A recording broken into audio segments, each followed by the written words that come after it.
વડોદરા શહેરના દશામા સેવા સમિતિ ગોરવા દ્વારા દશામા મંદિર ખાતે આરતીનું આયોજન કરવામાં આવ્યું હતું।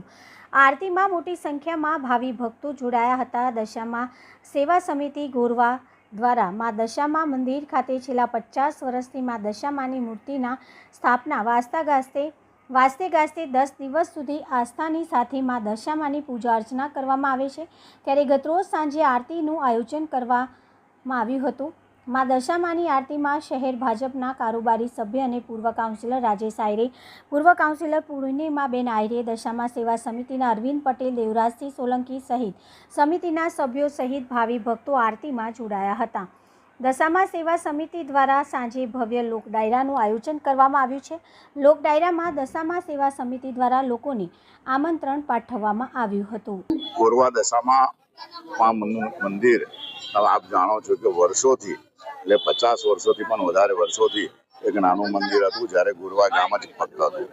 ત્યારથી વર્ષોથી આજે તમે જાણો કે ગોરવા, ગોત્રી, સુમાનપુરા, એલોરા પાર્ક, આજુબાજુના તમામ વિસ્તારના લોકો, ઉંડેરા હશે, સેવાસી હશે, એવી રીતના દરેક જગ્યાના લોકો એક ગણપતિ મા દશામાનું વિસર્જન કરવા આવે છે। અને આ એક જ એવું જૂનું, સૌથી વડોદરા શહેરમાં જૂનું જે મંદિર હતું, જેમાં લોકોને ખૂબ આસ્થા છે અને જે લોકો ધારે છે, જે લોકો પોતાની જે માનતા મૂકે છે, બધાની પૂર્ણ થાય છે।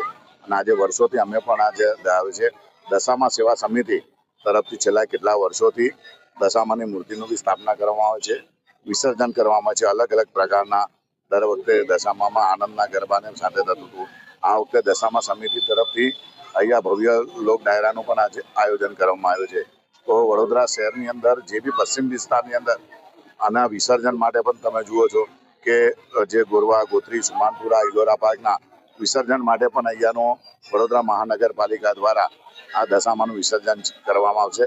તો જે પણ લોકોને અહીંયા વિસર્જન છે, જે પશ્ચિમ વિસ્તારના લોકોનું છે, તો એ કોર્પોરેશનનો પણ આભાર માને। સાથે સાથે આવતીકાલે ભવ્ય ડાયરો પણ છે। તો દશામા સેવા સમિતિ તરફથી આપ સૌ લોકોના અંગે ખૂબ લોકોની અને ખાસ કરીને બહેનોની ખૂબ આસ્થા હોય છે।